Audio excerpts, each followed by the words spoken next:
we'll hear exactly what Reform UK thinks from one of their MPs. Andrew Rosindell is in the studio with me right now. He's the Reform MP for Romford. Good evening. Good evening, Peter.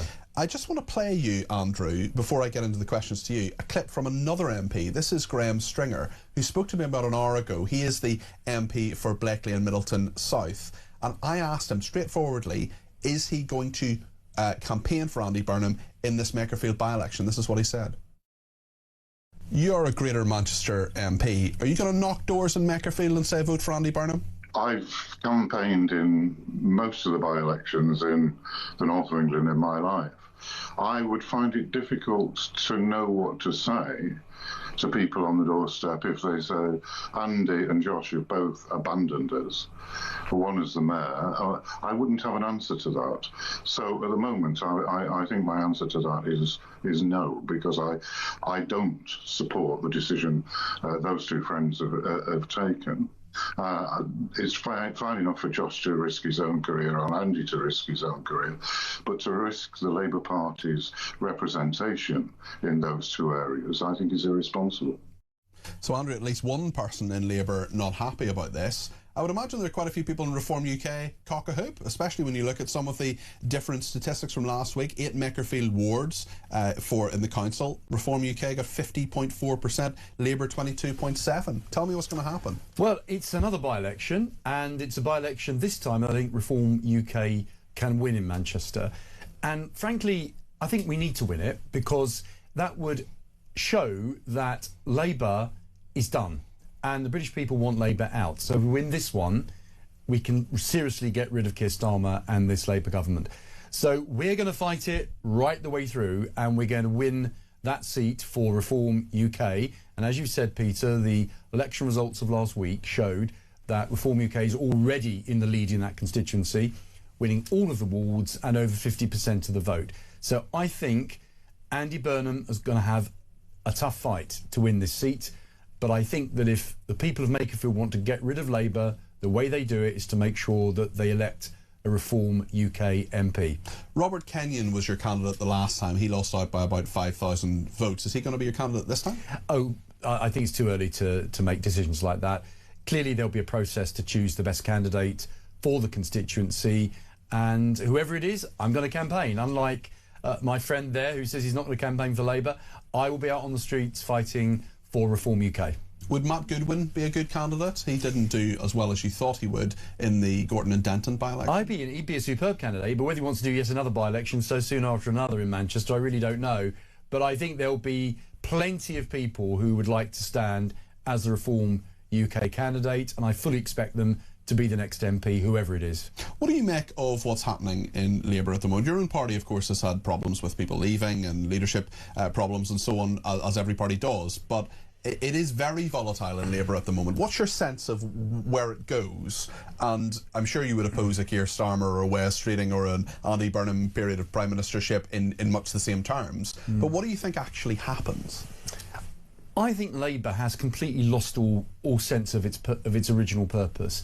I think Labour in government has proved to the British people that it not only has no vision for our country, it lacks competence.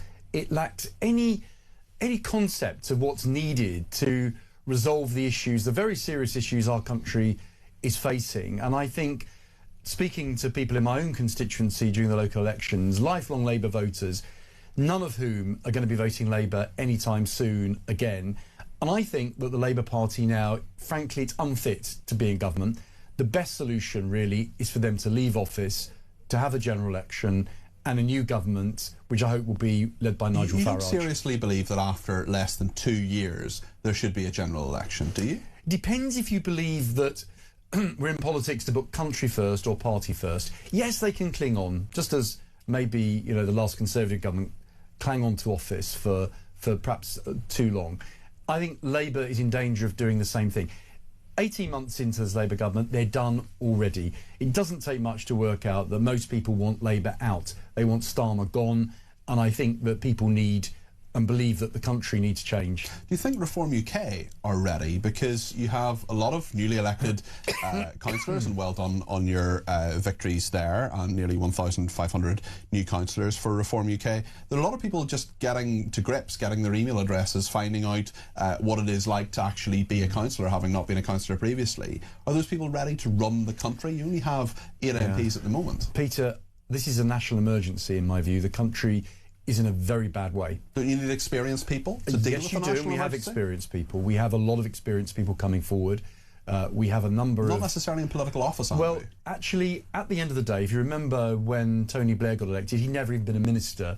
He went straight in as Prime Minister. He'd been an MP for 14 years, Nigel 15 years Farage has got vast experience, knowledge, I'm not arguing contacts. that point, but there are lots of other ministers, over 100 ministers. He's going to build a great team, Nigel, and I think he's going to lead a great government, and it's a government that's going to put Britain first, and that's what the people want. They're tired of governments that are self-serving, looking after their own interests, you know, collecting titles and honours and ministerial jobs, and then leaving office having achieved nothing. Reform UK is going to be different. The quicker we are in power and the quicker we can rescue this country from the calamity of this Labour government, the better. You mentioned Nigel Farage there, and he's been speaking to my colleague Harry Cole. Just want to play a quick clip now of Harry's questions on the controversial £5 million donation which has led to Parliamentary Standards inquiry this week. This is what Harry asked Nigel Farage and what the leader of Reform UK responded. But frankly, it was given as a reward for campaigning for Brexit for 27 years. And it had no impact on your decision to come back into public life? No. But he who pays the piper picks the tune. Hang on a second. Hang on a second. I can't be bought by anybody. Yeah? Look down that camera and say, I cannot be bought by anybody. Anyone. No, not anybody. Not even Elon Musk. Do you know what people in Clacton say? Good luck to you, mate. Yeah? They don't care. No one cares. They care if you're a crook. Yeah. Which I'm not, and never have been. He says no one cares. I mean, people care enough, the parliamentary authorities care enough to have a parliamentary standards inquiry into this £5 million. It is highly unusual, isn't it? There's a lot of muddle and misunderstanding about political financing in this country. What the British people don't always appreciate is that there's no state funding for political parties. So all of us, all MPs, all political parties, have to raise funds to get donations. But that £5 million isn't going to pay for Nigel Farage's politics. It was a personal donation. Well, yes, and if it's a personal donation and it's for his security, then that's absolutely right. I think it's an outrage, frankly. The real story here, Peter, is that you have a future Prime Minister, very likely, who is given pretty much no security from the British state.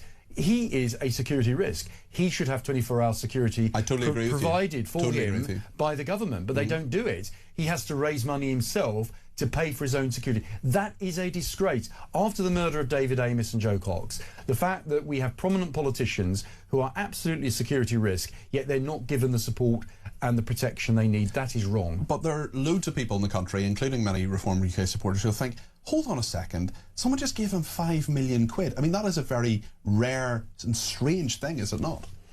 Well, as I explained earlier, we don't have state funding for political parties, so all political parties have to get money to campaign, and in this case it's for his personal protection. Okay. You know, it's not the state paying for it, it's a donation. If it's a donation, what's corrupt about that?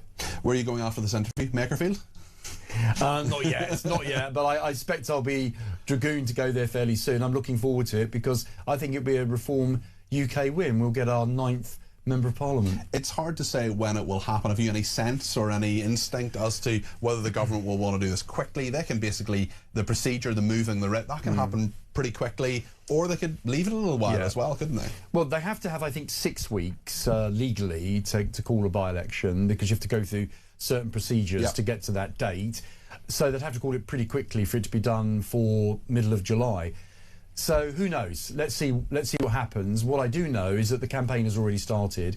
I think already that constituency is going to be bombarded with people campaigning of all political persuasions. What I would say, however, Peter, if the Conservative Party wants to do the right thing for the country and put country before party, they should not put up a candidate. They should withdraw a candidate from this by-election. You and I both know they're not going to do that. Because if you want to defeat the Labour Party, if you want to get rid of Keir Starmer, on the numbers already, Reform could win. They can. And if the Greens put up a candidate as well, that's going to take votes away from Labour. Wouldn't it be magnanimous? Wouldn't it be patriotic? Wouldn't it be democracy Conservative if Party anybody said, can stand? We won't be running. we're going to back They're not Reform going to UK. do that, Well, I Andrew. think they should. Okay. I mean, Kemi Badenoch says that she's doing well after these local elections. I'm not quite sure how she comes to that conclusion after losing 500 councillors. But they're not going to shy away from this, are they? I mean, you're not going to get your way. Oh, probably not, because it's always party before country, and that's why one of the reasons I left, because you actually want a party in government that actually cares about Britain first, not about the best interests of a political institution, and that's